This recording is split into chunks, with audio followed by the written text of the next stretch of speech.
발작TV의 진영수입니다. 전원주택 이야기를 할까 합니다. 여러분, 전원주택에 내려갈 수있는 동기가 개인적으로 많이 다를 겁니다. 어떤 분은 퇴직하고 나서 전원생활을 즐거워서 내려가신 분도 있고 기타 등등 여러 가지 이유가 있을 겁니다. 그런데 전원주택 하러 가실 때 꼭 이것만은 명심하시기 바랍니다. 사람은 나이가 들면서 점점 힘도 줄고 하는 여가 욕심은 많은 있던 반면에 육체적으로 따라주지를 않습니다. 마음하고 육체하고 다르기 때문입니다. 물론 거기서 나고 자라서 오랜 세월 동안 자연과 전원과 벗하면서 하신 분은 왜이라 하더라도 전원주택 내려가서 하신 분들은 자칫 잘못하면 엄청난 낭패를 보기 때문입니다. 그래서 처음부터 많은 돈을 투자해서 내려가는 것은 전 겁구 말려고 싶습니다. 그래서 저는 주택 할 수 있을 때, 제가 지난번에서 풀과의 전쟁에서 돌아오신 분이 거의 태반이라고 하면 우리 몸으로서 육체 노동으로서 농사를 지을 수 있는 범위가 개인적으로 30평이 딱 알맞습니다. 30평이 알맞다는 것은 30평으로서 땅을 파고 갈아엎고 퇴비를 주고 나서 제 능력 범위 내에서 30평을 내외에서 관리할 수 있으니 그게 딱 적당하고, 그 30평에서 나오는 농산물을 자기 자신과 지인과 자식들이 공유할 수 있는 그 범위가 충분하기 때문입니다. 물론 이제 김장 담고 고추 담고 하다 보면 점점 늘어나는데, 그러면 30평이 늘어나면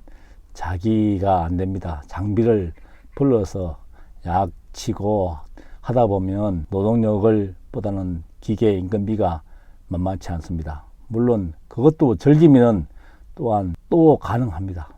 그러나 육체는 점점 늙어가고 전원 생활을 즐기러 갔다가 노동에 해서 모처럼 나와서 친구들과 비교해 보면은 얼굴에서 시골 생활 묻어나온 그의 형태를 보면서 제가 볼 때는 전원 생활이 만만치 않음을 느낍니다. 전원 생활에 적합한 분은 보면은 모든 것이 자기가 자급자족 할 줄 알아야 됩니다. 그래서 먼 곳에서 사람을 부르면 사람이 오는 인건비도 인건비지만은 시골에서 들어오지 않으려고 합니다.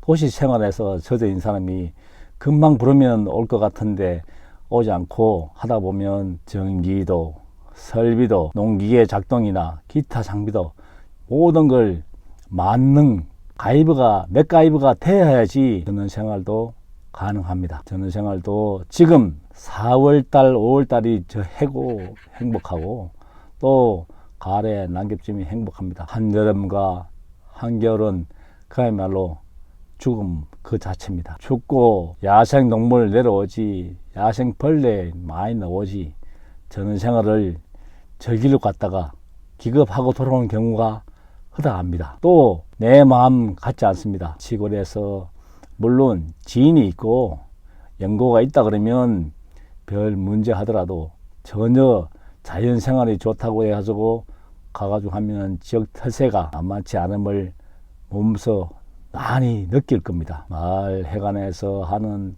발전기금 내라고 하고 또 한다 그러면 여러 당등 시골에서 일할 수 있는 사람이 점점 노인들밖에 없는데 매일 하기도 바쁜데 시골 마을길 풀도 뽑아야 되고 마을 방송에서 같이 공유하기란 여간 번거롭지 않습니다.